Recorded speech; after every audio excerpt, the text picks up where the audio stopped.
What's going on, everybody, and welcome to the Other Side of the Firewall podcast, where we talk about the latest and greatest in cybersecurity news, as well as we highlight those movers and shakers and glass ceiling breakers, those people of color who've made it to the other side of the proverbial firewall. My name is Ryan Williams, and as always, I'm joined by Shantine. What's up? What's up?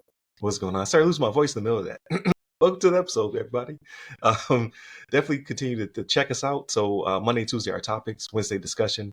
Thursdays, Ask a CISSP, where I sit down and usually interview someone from the community who's moving and shaking and glass ceiling breaking. So last CISSP was with Dr. T for Repton Tech. So we were also on Repton Tech. So it's a platform for people of color, neurodiverse people, things of that nature. So it's really cool concept, really cool platform. We're very proud to be part of their curated content, but check out all of what she's doing. She's doing some amazing stuff. And then Fridays, everything else, movies, books, games, all that good stuff. Hurricanes, we talk about it all here, right? So, one-stop shop. But hit us up at all the websites to go by her name, all that good stuff. But without further ado, I'll give it a shot. All right, everybody. This article is actually from defense.gov, right? Written by C. Todd Lopez, right? So it's DoD news, right? So DoD simplified, the title of it, DoD simplifies process for defense contractors to comply with cybersecurity rules, right? So defense contractors are probably loving it right now, right? Because they released for public inspection, right, their final cybersecurity maturity model certification program rule, right? So this is supposed to make it simpler for the private sector companies out there to comply with cybersecurity requirements that have to be in place so they can bid on these defense contracts, right? Which can be very lucrative, right? Depending on what they're doing, especially in this day and age, right?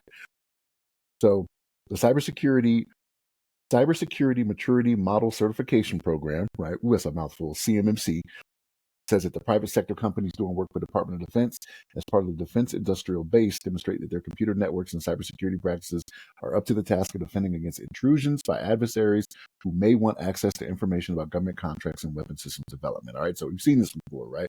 Where you have a nation state that's out there trying to take intellectual property, from one of these defense contractors. Usually it's the big ones, right? They're going after the Boeings, the Lockheeds, you know what I mean, to try to figure out, hey, what are you developing when it comes to, some new ship or plane or whatever it may be, right? But what they've done is they've simplified the process, and they've actually removed 2 pillars. So they went from 5 to 3, or transition levels is what they call them, right? The transition levels were 2 of them that they got rid of to streamline this. So the 5 levels of compliance, they're down to 3, and they got rid of the 2 that were for transition purposes, right? So now, with the 3 levels of compliance that they have, I still have a little bit of a worry, right? Because they're still allowing these companies to self-assess their ability to provide, the contract information that they're looking for, right? So I worry about it in that, yes, they are self-assessing, but in the last one, that is not a self-assessment. That is something that the government is going to do to be like, hey, we're verifying what you told us that you did, right? Now, whether or not they can get around to these, right? Because there's a lot of companies out there on defense contracts, right? Like I don't know how many of our listeners are out there on military installations or anything like that, but you see a lot of people that are wearing, button-up shirts and looking business casual, you know what I mean, that aren't in uniform, you know what I mean? There's a lot more of them coming into it, whether it be civilian or contractor, right? But the force is relying more and more on these companies to implement their needs, right? Like the force needs to be fit to fight, to where if they need to be sent somewhere, right? Especially with what's going on in this day and age with these different companies different countries that are dealing with actual, like, real world missions and conflicts that are out there, right? Whether it be Israel, Iran, whoever it may be, right? Like, just out there throwing missiles everywhere, right? So you will have people that are deploying sooner than later to some of these locations. It's the way I see it, right? But that's not what we're here for. We're here to talk about DoD simplifying the process for defense contracts. So yeah. That's what happens when you have 2 vets on the podcast. We start predicting war. It's not what I'm here to do. I get it. I understand it.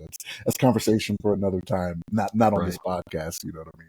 But so yeah, it is a good thing. Like, I do like that they've simplified the process. I know these companies like that they've simplified the process, but I still am a little weary about the fact that you can self-assess before it gets to the government, right? Because here's my thinking on this. If for whatever reason, let's say it ramps up, right? So you have more companies that want to get in because now they look at it, they're like, oh, only 3 levels of compliance, it's not 5 anymore.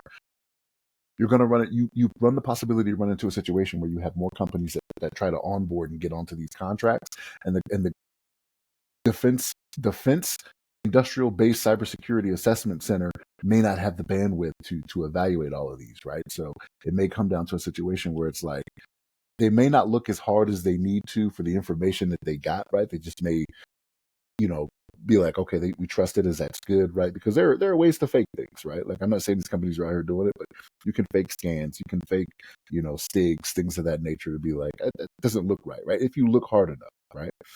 These things can be done.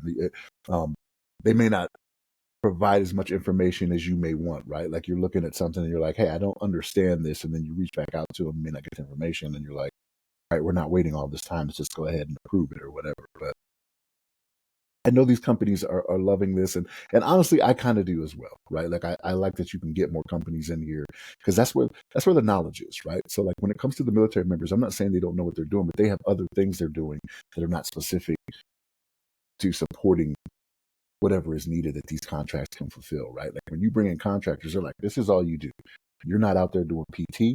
You're not out there doing, any type of, what do you call them? All hands or anything, getting news about things that are coming down the pipe. Like, the contractors are there to work, right? Like, they're not doing all that extra stuff that everybody else is doing. So it's good to have them there, right? Like, being on the other side of it, from being active duty to be a contractor, like, there's some stuff that is done that I'm just like, man, I remember when I was active, I used to do the same thing, right? Like, I would push that envelope to be like, I can push them to do this, even though I know they're not supposed to.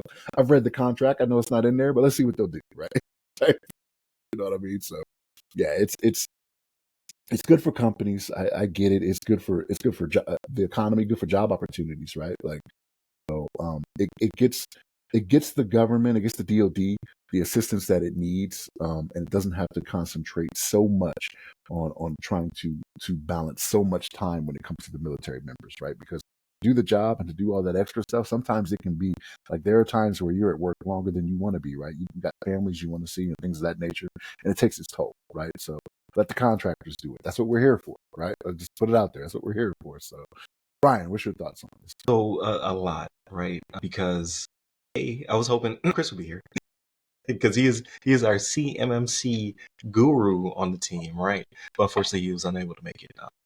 But like, definitely, if you have any questions or things like that, you need to hit Chris up because Chris knows a lot. So I'm plugging his services on the podcast. But I'm glad to see that the final roof finally came down. I've only been out of the military for a year and a half now, so not quite 2 years yet. And during my transition is when all of this talk started to really bubble up. Like, hey, the final rule is going to happen. It's going to happen, and it didn't. Initially, they were still going through a lot of revisions and edits and going back to the community and asking questions and things of that nature. So people thought they had a lot of time, and they're dragging their feet. And I was even out there saying, like, hey, you guys need to start getting ready. In my skill bridge days, and here is kind of what's coming down the pipe, right? Just trying to do my part, and also trying to show a passion for it and hook people so I can get a job. Neither came to fruition during that time, but now, bam, here it is. It has finally arrived, and I think it's going to catch a lot of people flat-footed. But there's a huge community out there that was trying to prepare for it, right? There's a lot of really good training and folks out there. I'll plug a few of my friends who are in the space, so please bear with me. But if you have questions on training and certifications and what you need to do, I've derived a short list of people I know who are in this space that can definitely help you out, right? And they're not paying me for any of this, by the way. But you have your Courtney Jacksons from Paragon, right? Paragon is a C3PAO. So what is a C3PAO? So a C3PAO is a CMMC third-party assessment organization. What is that? What does that even mean, right? So they are authorized by the CMMC accreditation body, so the CMMCAB, it's a lot of letters, to conduct and deliver CMMC assessments after entering into contract with an organization seeking compliance. So what does any of that I just said mean? So what is a C3PAO assessment? It adheres to assessment criteria that must be consistent, unbiased, and follows a prescribed approach that is utilized across all C3PAOs. They are certified to assess based on CMMC standards. Only Cyber AB, that's the big organization who's over this, recognized assessors utilized by the C3PAO may conduct authorized assessments. So when I left the military, I was hoping to get away from acronyms, but the CMMC stuff is ridiculous. But it is what it is. So if you are one of these organizations, that means that you are top tier.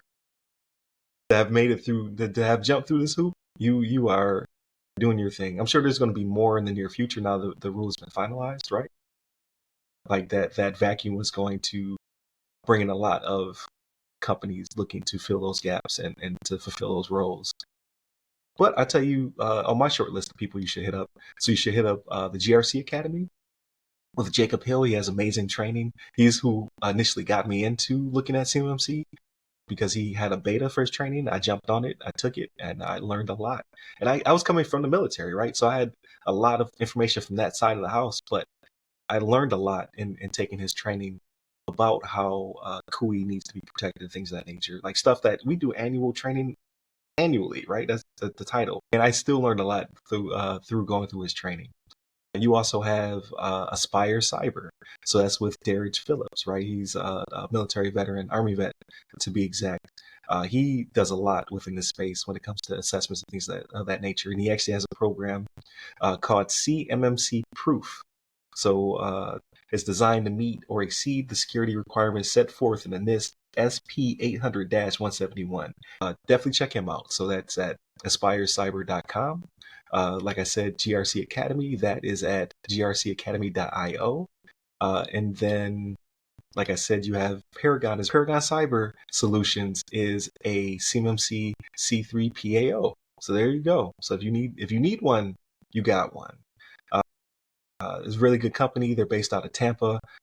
And like I said, Courtney Jackson is their CEO, and she is also a veteran. She's a Navy vet, small business owner. So they have a lot of badges, right? They're at 8A, they're at a EDWOS B because she is a veteran. She's a SDVOSB, I believe that's Service Disabled Veteran Owned Small Business, right? So more acronyms. And also she won the 2023 Small Business of the Year award. So they are not playing over there at Paragon. It is ParagonCybersolutions.com. So definitely check them out if you have any of the above needs. And again, they are a C3PAO. So very short list of people. So I'm done plugging people, right? Again, I don't get anything off of that, but I definitely want to support this small community of people who are doing great things in the space, right? Now, I'm proud to be associated with them in any regard. Again, I'm not a CMMC guy yet. I hope to be next year. The plan was to try to get my CCP. I forget what the acronym is. That's how much I put it down by the end of this year. However, I did not do it. But on the other side, Chris did. So if you're looking for questions and things of that nature, hit up Chris. You can be found by on LinkedIn and things of that nature. But I'm happy to see that the ball finally did land somewhere. That they finally did finalize this rule, because there's a lot of consternation. There's a lot of people coming into this not wanting to comply and things of that nature. They're like, I'm just dragging their feet. I'm going to drag my feet too. So it's good to see, like, no, we've simplified the process and we have a standard. That thing is 450 pages. I have not finished reading it yet. I'm not going to lie. It is bigger than a book. It's War and Peace. And in full disclosure, it still needs to be voted on, right? So because it's been made public as of October 15th, I think was the date, Congress has 60 days to go ahead and finalize that and be like, okay, yes, we're good to go with that. So so you're not going to see even though they put that draft out there, they put it out there for public consumption, you're not going to see it till 2025, right? Like it's not dropping right now. Right, it hasn't even been voted by Congress, so you still got time. So people, if you want to get on this boat, right? Like I'm pretty sure that like what's been out there, the fact that they simplified it and they've made it easier for businesses to get in on this, like I don't see Congress not approving it with the 60 days. They have up to 60 days to do it, right? But with the holidays coming up, they always got those breaks in there, right? So we may not even see them until day 58 and then say, yeah, it's good to go, right? With the It's usually the way holidays. it goes down. Yeah. So it'll be before the Christmas break they do it. Yeah, it's definitely exciting news. Not only because of it finally stabilizes the industry to a certain extent, because like my timeline is on fire about CMMC. I'm just like, I'm so far behind. But we'll get there, right? Ram Cyber will also be part of this community in the near future. But right now, Ram Cyber is tired. Like, it takes a lot to get up and running, right? To get over that hump. And now it's about trying to now evolve. So, like, hey, change hurts, growth hurts. So we will get there. But I'm not gonna lie to you, this one man army is in need of a vacation, right? Now that we're up and running. So, but in the future, like next year, I could be preaching the CMMC Bible. We'll see. We'll see how that goes. But in the meantime, I know a couple people, so please hit them up. I'll put all their names in the description and what they could do for you, as well as I'm going to keep saying Chris Abacon over and over again. That's Chris Abacon. Is how you spell the last name. Hit him up. And yeah, just continue to tune in. So I'm going to land this plane. Hit us up by all the websites that go by our name. We're the other side of the firewall, the other side of the FW, Ask a CISSP, as well as we are a product of Ram Cyber. So go to ramcyber.io. There's nothing there yet. There's a landing page, but in the future, it's going to be a lot. It's going to be a lot of stuff. I got to find a webmaster to help me out. I don't know what I'm doing. And then give me a person. I'm at RyRy Security Guy. That's RYRY Security Guy. You can find me pretty much on all the platforms, but I'm most active on LinkedIn. If you can't find Shannon anywhere, you can only leave a comment and I will give it to him. And then definitely hit up Chris and Daniel as well on all their social media feeds. Stay safe, stay secure.